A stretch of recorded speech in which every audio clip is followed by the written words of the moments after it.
This is pure evil on full display. A strong supporter of former Vice President Kamala Harris released this insane criminal once again without requiring him to pay any bail. This monster should have been locked up, and Irina should still be alive.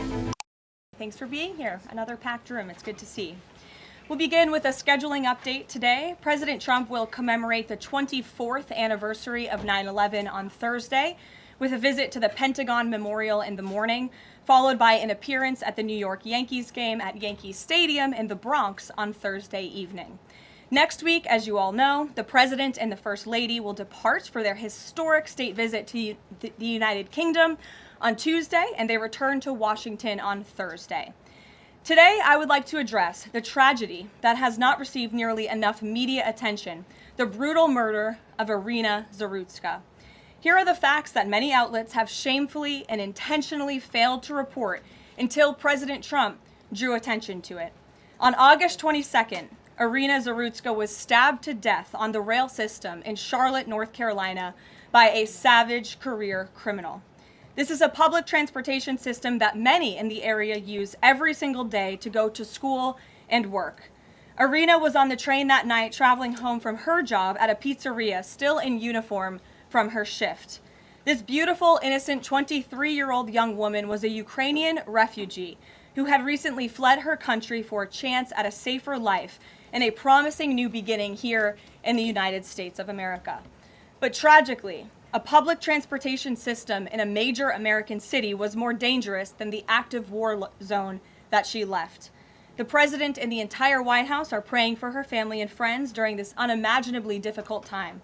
But while we extend our thoughts and prayers, we must also seek justice for this crime and call attention to this heinous incident. Surveillance video of the killing was finally released to the public this past Friday. It shows the alleged killer, DeCarlos Brown Jr., pull out a knife, get up from his seat behind Irina, and prepare to thrust a blade into her neck before the released footage gets cut. This is pure evil on full display. The most enraging and unacceptable part of this story is that her death was entirely preventable. DeCarlos Brown never should have been on that train that night. In fact, he should have been behind bars.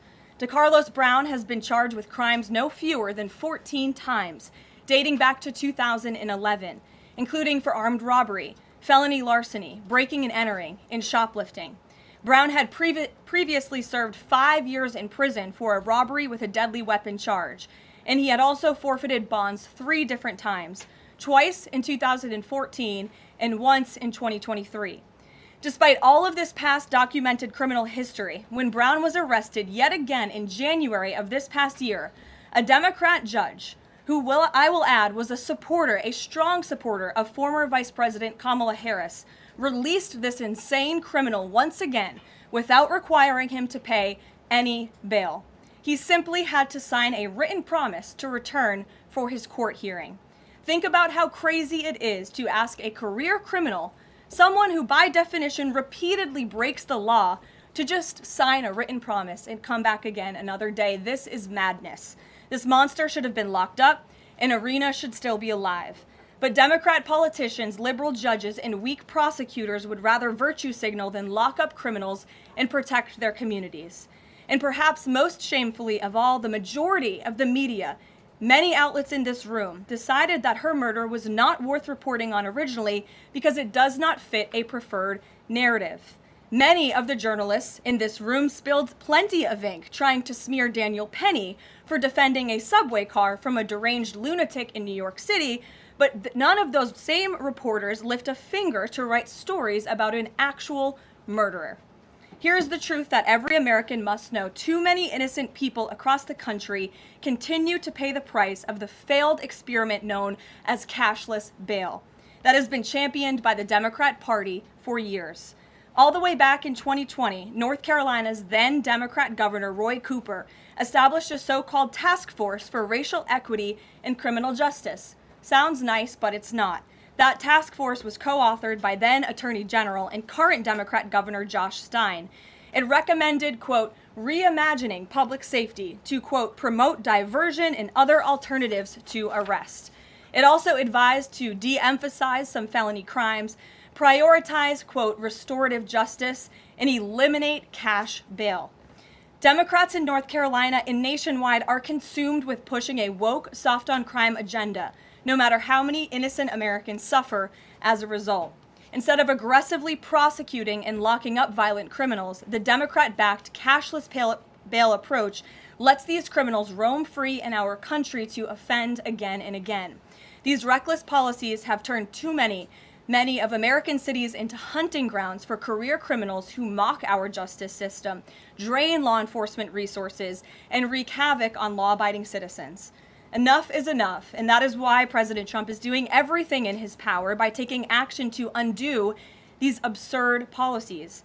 The president recently signed a powerful executive order directing the AG to submit a list of states and local jurisdictions with cashless bail policies, so that the Trump administration may identify federal funds that are being provided to these states and can potentially be suspended or terminated. President Trump firmly believes that to maintain order in public safety, we must incarcerate individuals whose pending criminal charges or criminal history demonstrate a clear, ongoing risk to civil society. This is a common sense and sensible approach that the vast majority of Americans agree with, and it's time for the Democrat Party to get on board with what is right. When these criminals are caught, they must be prosecuted to the fullest extent of the law and be sent to prison, where they can no longer terrorize our streets. This is the mandate the American people delivered to President Trump, and it's a mandate he intends to fulfill. Staying on the topic of public safety, new preliminary data released today by Customs and Border Protection in August shows that President Trump has delivered the most secure border in American history. For the fourth straight month, 0 illegal aliens were released into the United States by CBP. Nationwide encounters are down 93% below the peak of the Biden administration.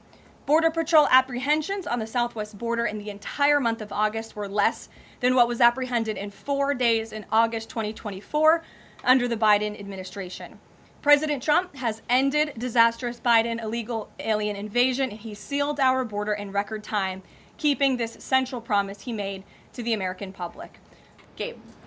Thank you, Caroline. Regarding the Israeli strike in Doha, how much time or how much of a heads up did the U.S. get, and does the president support the strike?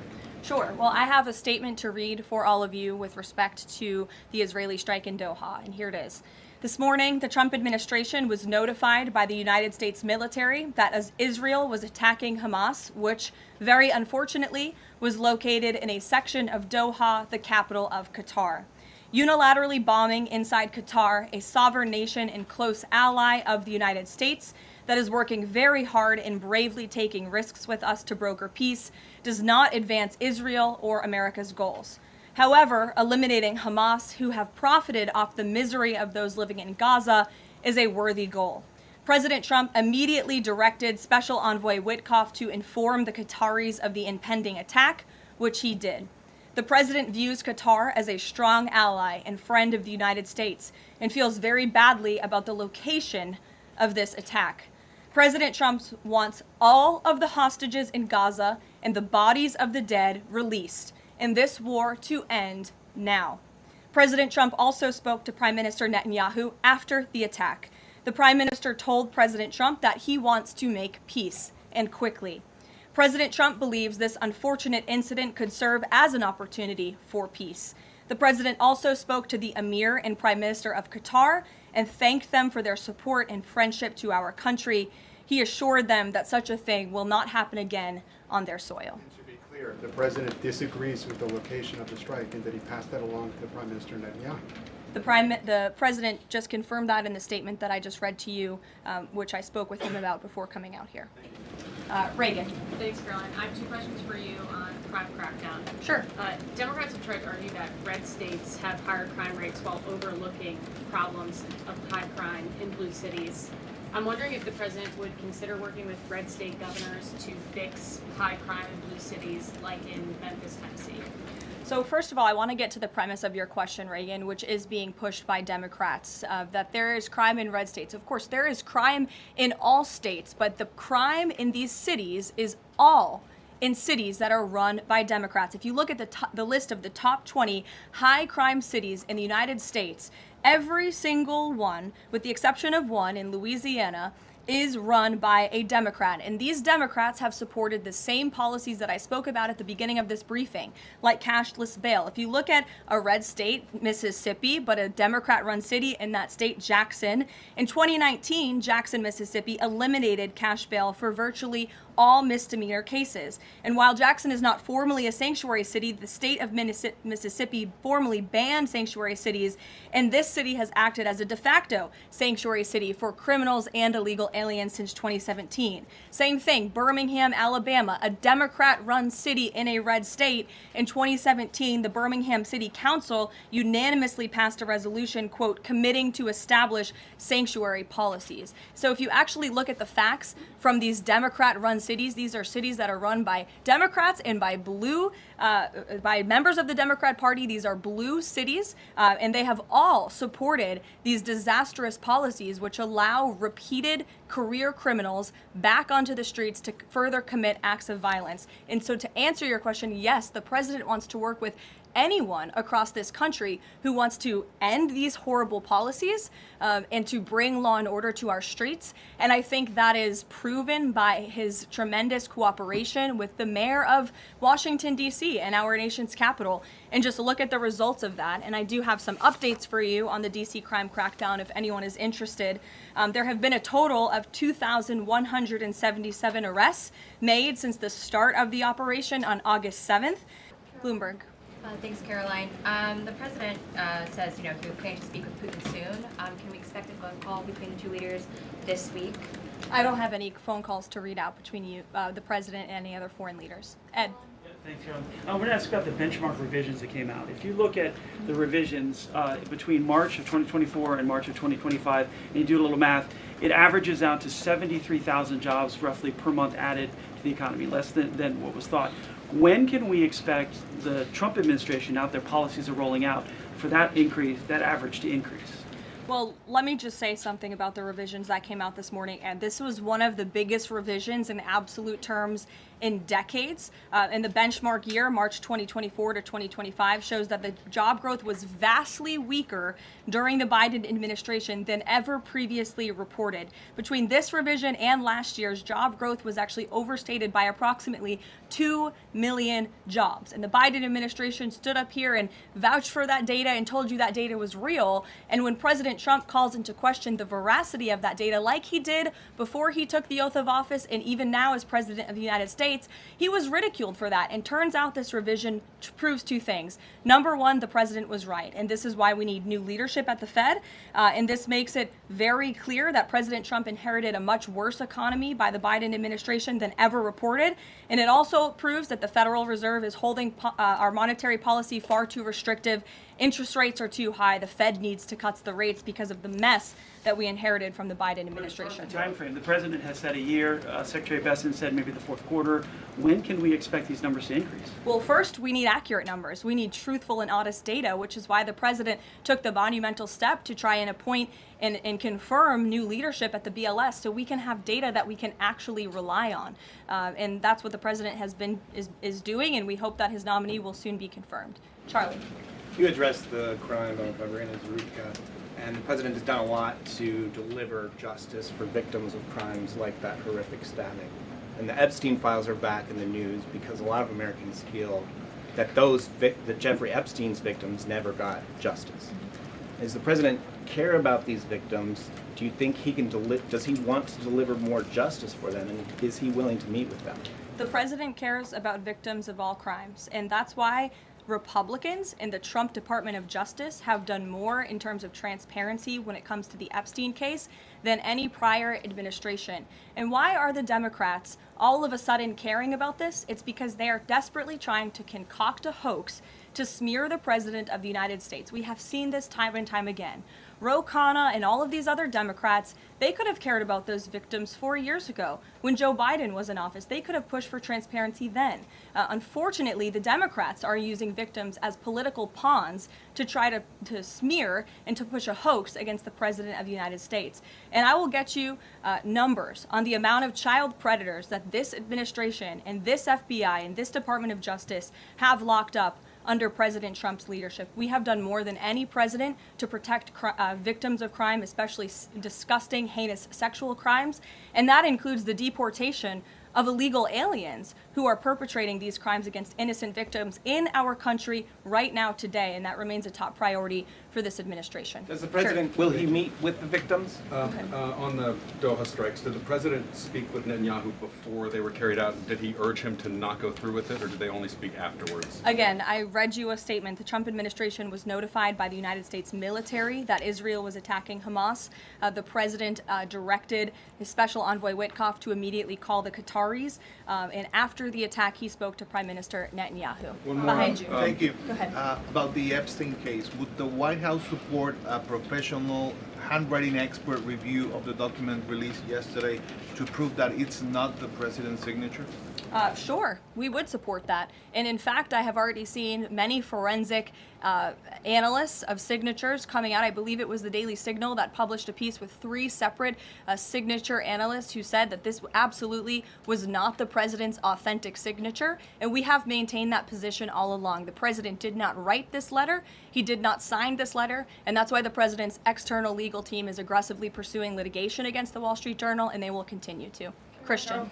Thanks, Caroline. Following up on Ed, now that we have these revised jobs numbers, is the president concerned at all that price spikes, stemming from his tariffs through the end of the year might actually be driving the country towards a depression or a recession? What I'm asking is he committed to these policies now that we know how faulty the jobs data was? The president is committed to his policies because his policies are working, Christian. And there have been a lot of people fear-mongering about inflation in this room, but it just has not come to fruition. On a monthly basis, CPI inflation has now come in at or below the market's expectation for 6 consecutive months, every month that President Trump has been in office.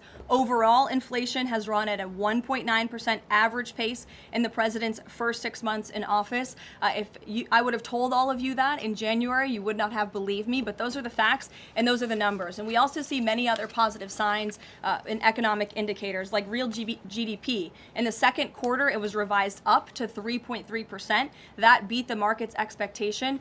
We know there's a capital spending boom right now, which we know is one of the greatest economic indicators of job growth. We know wages are increasing at a far faster pace than they were under the previous administration. We see productivity in the second quarter was also revised up to a strong 3.3%. And total industrial production, factory output also surged. All of this means the economy is moving, people are working, people are spending money. You look at consumer spending, that is also ticking up and in the right direction. And a large part, it's because of the incredible work the president has done in terms of energy and unlocking our energy dominance in this country. Again, these jobs, the numbers from the BLS today prove that the economy was an absolute mess, and we are working every single day to fix it, and all of those indicators I just read for you are positive sign of what is to come. Just one more quickly on Sure, trade, Caroline. Danny. I just wanted to get a bit of clarity on the sequence of events for the Doha attack and the notification. You said that the U.S. military notified, if I got it right, the Trump administration was notified by the U.S. military. That's right. Was the U.S. military notified by the Israeli military, or did the U.S. military detect an incoming Israeli attack on Qatar? The U.S. military notified the White House and the President of the United States. That's all I have to share for you on that, Danny. Thank you. Jeff. Also following up, you said that the president assured the leaders in Qatar that this would never happen again. Did he say that to the Prime Minister of Israel, and did Prime Minister Netanyahu agree to that? The president told that to the emir and the prime minister of Qatar, and the president also overstressed the importance of peace in the region in his conversation with Prime Minister Netanyahu as well. And Prime Minister Netanyahu told President Trump he wants peace and he wants it quickly. That's what the president expects to happen. The president is very clear in the statement that he just had me read, and you will all see it out on True Social very shortly, I am sure. The whole world will see it. He wants all of the hostages released out of Gaza, and he wants this war to end. Those are two clear directives that the president is making very clear for the entire world to understand. Mary. But Qatar obviously has been helping to negotiate these ceasefire talks. Does the president think that Israel is undermining negotiations by striking Qatar? Is he concerned that Qatar's no longer going to want to play that intermediary role? I think the president addressed that in the statement. I can read the whole thing for you again. I think it's very thorough because the president wanted to address all of your questions. We wrote, unilaterally bombing inside Qatar, a sovereign nation and close ally of the United States that is working very hard and bravely taking risks with us to broker peace, does not advance Israel or America's goals. However, eliminating Hamas, who have profited off the misery of those living in Gaza, is a worthy goal. So he answered that question And to be himself. clear, you can't say that Israel informed the U.S. What I can tell you is the United States military informed the Trump administration. Michael. Thank you, Caroline. Florida Congressman Randy Fine is calling for judges to face consequences if the violent repeat offenders they release go on to commit new crimes. Is that something the president supports? It's not something I've heard the president discuss. You can ask him yourself next time you have the opportunity to. How's that? Caroline, one more question. On Thursday, President Trump will head to the Pentagon and also to New York City in honor of the 24th anniversary of 9/11. Has the president expressed any interest on creating or having congressmen create a new 9/11 commission to answer some of the ongoing questions many Americans have about that day? I, again, have not heard the president discuss that. You're welcome to ask him yourself, but I do know he very much looks forward to going to both the Pentagon and the Yankees game in New York City on Thursday to commemorate the 24th anniversary. As you know, the president is a New Yorker at heart. He loves the city very much. It is his home, and you'll hear more about that on Thursday when the president speaks on this himself. Kelly. Caroline, thank you. I wanted to ask you a question about the president speaking yesterday before the Religious Liberty Commission. As you know, he's created the White House Faith Office, the Task Force on Anti-Christian Bias, and yesterday he talked about the importance of the Bible in America and the importance of prayer in America. Some people have criticized him for that in stating that he's espousing Christian nationalism. Yet the president has called on the American people to band together in praying for this nation for people of all faiths. How important is that to the Trump administration, and are there guidelines for implementing that? Well, last time I checked, it's not just Christians who pray, it's people of all faith who pray, and that's what the president wants to protect, the religious freedom for Americans of all faith. And he spoke about that yesterday, and that's why he was very proud and excited to announce this new initiative, Pray America, encouraging all Americans to pray for our country in the goodness of our country leading up to America's 250th birthday next year. Why don't we take some from the sides? Elizabeth, go ahead. Thank you, Caroline. I have two questions. Sure. First, on prayer again. Is the Trump administration looking for the forthcoming prayer guidelines to challenge existing court precedent on the right to pray in public schools? Well, the president spoke about that yesterday, and some of the changes we are making to ensure that the religious liberties of America's students and our youth are respected in public schools. In fact, he had a young student and invited him on stage to share his story about how when this young boy spoke about biological and biblical truth in his classroom, he faced consequences for that, and how Americans of faith should not be facing consequences for expressing their religious freedom and their religious views. Not in any public school in America should that be happening. You heard the president talk about that yesterday. Sure. Caroline, thank you so much. Regarding Israel attacking Doha, beside a phone call, what was President Trump's involvement in the attack, if any? Look, I don't have anything more to read out for you on this other than the very lengthy and thorough statement that I have shared repeatedly now. Sure. Go ahead. Thank you. After the Supreme Court ruling yesterday on the ICE raids in Los Angeles, some, particularly non-white U.S. citizens, are saying that they're going to begin carrying their U.S. passports with them at all times. What is the White House's response to Americans who are concerned about being swept up, as others have been already, in these enforcement actions?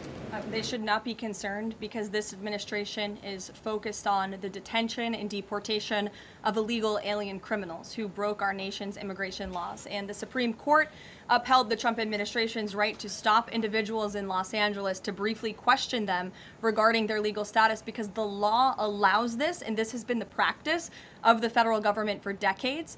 And the Immigration and Nationality Act states that immigration officers can briefly stop an individual to question them about their immigration status if the officer has reasonable suspicion that the individual is illegally present in the United States. And reasonable suspicion is not just based on race, it's based on a totality of the circumstances to review.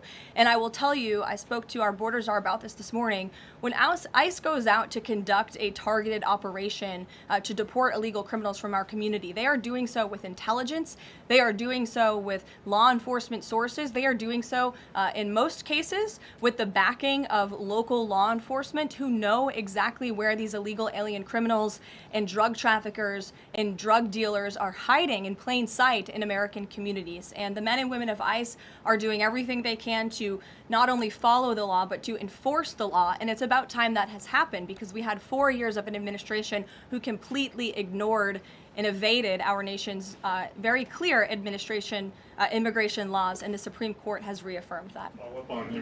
Thanks, Caroline. One of the other documents released by the House Oversight Committee contained a photo of Jeffrey Epstein holding an oversized check that was made out to him in the check from the president for $22,000 for a fully depreciated woman. I wondered if the president has any recollection of that, or what you guys make of that photo that was included in those documents. Did you see the signature on that check? It is not Donald Trump's signature. It is absolutely not. The president did not sign that check. But does he recognize the woman? Caroline, Thank you, Caroline. on the New York City election, Caroline. is he considering... I'll take both of you. Go ahead. So first, is the president considering offering Mayor Eric Adams a job? If so, why? And does he think Curtis Lee was a serious candidate for New York City mayor? Look, the president has made it quite clear he wants this race to move forward in New York City. He does not want a communist to be running New York City, but as for weighing in on other individual candidates, I'll leave that to the president to do himself. Caroline, and then following up on Reagan's question, you know, many of these highest crime cities in America, they're led by black mayors, including the 3 that you mentioned, Jackson, Memphis, Birmingham. So given that, what's your response to criticism from the left that Trump is targeting black mayors? Isn't he just trying to protect black people? The president is trying to protect all Americans from crime, and he wants to make all of our cities in America safe. And the fact is, the most dangerous cities in America are run by Democrats, overwhelmingly. And according to the FBI crime statistics, 19 of the top 20 cities with the highest murder rate are run by Democrats. And these high crime Democrat-run cities are driving up the crime stats in otherwise safe red states. So of course he wants to address this problem. He's made that quite clear. You know, Mike Johnson, he came out and said that the president was an FBI informant. Do you know what he meant by that, if it's not true? I can affirm that is not true. I think the speaker was referring to the fact that President Trump kicked Jeffrey Epstein out of his Mar-a-Lago property for reasons the president has already discussed. John. Oh, thank you, Caroline. First of all, as a Washington, D.C. resident with my family, I just want to thank the administration for revitalizing safety here. In the last 3 weeks, it's been stunning. Well, I want to go to Virginia. All of a sudden, out of the blue, Winsome Sears has closed the gap on Abigail Spanberger. Got 4 issues. Coerced abortions in Fairfax County without telling mom or dad, no parents, girls going in boys' bathrooms on film, right? 2 of the young fellows get suspended for complaining about it. Virginia Beach man, an innocent man, is now died in a car crash by a drunk illegal going on the other side of the road, and now you got Spanberger's got these racist signs. When are we going to get the president to make an official endorsement of Winsome Sears and maybe come and campaign in West Virginia? Well, as you know, I'm very limited in what I can talk about when it comes to political endorsements in future elections from this government podium. But all of the issues that you just mentioned I know are very important to the president, and it's quite common sense. It's the foundation of the Republican Party, and it's what sent this president back to the Oval Office. We want to keep men out of women's sports and bathrooms. We want criminals to be locked up. The president wants to see law and order in every state across the country. But as for political endorsements, I'll leave that to him and his political advisors to make those. Sure. Haley. Thanks, Caroline. I have two questions for you, if it's okay. One on Doha and one on immigration and crime. Sure. On Doha, ahead of the strike we saw today, did the administration at any point try to dissuade the Israelis from the potential for an action like we saw today? Again, I have answered questions repeatedly on this. I have a very lengthy statement which we will release after this briefing for all of you to read and to report on once again.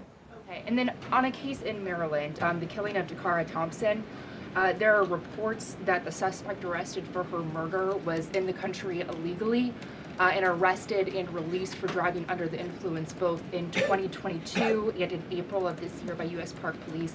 Is the administration looking into what process allowed this to take place? Yes, we absolutely are. As soon as we saw this case, we ensured that the Department of Homeland Security and the Department of Justice were on it, and I can assure you that they are. This is another heinous act of violence against someone who should have never been in our country illegally in the first place, and that's exactly why the deportation of illegal criminals from our country is a top priority for this administration, and it's something that is happening every single day, and I would encourage all of you to continue to report on the very violent illegal alien criminals that we are deporting daily from American communities across the country. We will never understand how many lives have been saved by these efforts, or how many lives would have been lost if not for this president and the administration's policy to deport illegal criminal aliens. On tariffs. Thanks, Caroline. Follow up on Charlie's question. Would the president meet with the Jeffrey Epstein victims? I don't have any meetings for you to read out on that. On tariffs. Go ahead. Thanks, Caroline. Is the Trump administration considering a ban on transgender Americans owning guns? Is that something the president would support, even as we've seen some gun groups oppose the idea of it? I saw reporting on this. I understand there were very preliminary, low-level discussions about this at the Department of Justice, and then sometimes those discussions are reported as fact. I'm not tracking any potential actions on this front, and I'll let the president weigh in on that. It's a policy decision, and it's far too early or would be premature, inappropriate for me to weigh in on it at this point in time. Behind you. Go ahead. After the immigration raid at the plant in Georgia on Friday, the president said over the weekend that he's open to some kind of changes in perhaps rules or visa rules or law that would prevent something like that happening in the future for skilled workers to train American workers. That's right. Can you confirm that and that the administration supports those changes, and what exactly would that look like? Well, the president said it himself in a statement that he put out on Sunday night, where he is very grateful for foreign companies from around the world and the investments that they are making right here in the United States of America. And he understands that these companies want to bring their highly skilled and trained workers with them, especially when they're creating very niche products like chips, or in this case in Georgia, like batteries. But the president also expects these foreign companies to hire American workers, and for these foreign workers and American workers to work together to train and to teach one another. And so he expects these foreign companies to hire American labor. We want Americans to have these jobs. Americans need these jobs, but he also understands the need for these companies to bring over their workers who already have these skills. So I think it's a very what those changes might be? I think it's a very nuanced and responsible and sensible approach for the president to take, and I know that the Department of Homeland Security and the Department of Commerce are working on this matter together. I would defer you to them for any further action on this front. Caroline, thank you. I want to follow up on something you said. You said the Epstein documents are a hoax that Democrats are perpetrating against the president.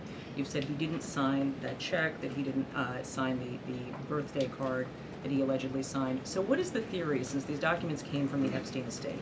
Who is I guess in your view, faking these documents? I did not say the documents are a hoax. I said the entire narrative surrounding Jeffrey Epstein right now that is absorbing many of the liberal cable channels on television is a hoax that is being perpetuated by opportunistic Democrats like Ro Khanna and the others whom you saw on that press conference outside of Capitol Hill, who are trying to push this hoax against the President of the United States. What exactly is the hoax? I'm just trying to understand what's fake. What's fake is not the The documents. hoax is the Democrats pretending to care about victims of crime when they do not care about victims of crime, when they have done nothing to solve crimes, when they have done nothing to lock up child pedophiles and child rapists across the country, and when they are now using victims as political props to try and, again, smear the President of the United States and drag on this bad story about him. It is a distraction. The Democrats view this story as nothing more than an attempt to distract from the accomplishments and the achievements of this administration.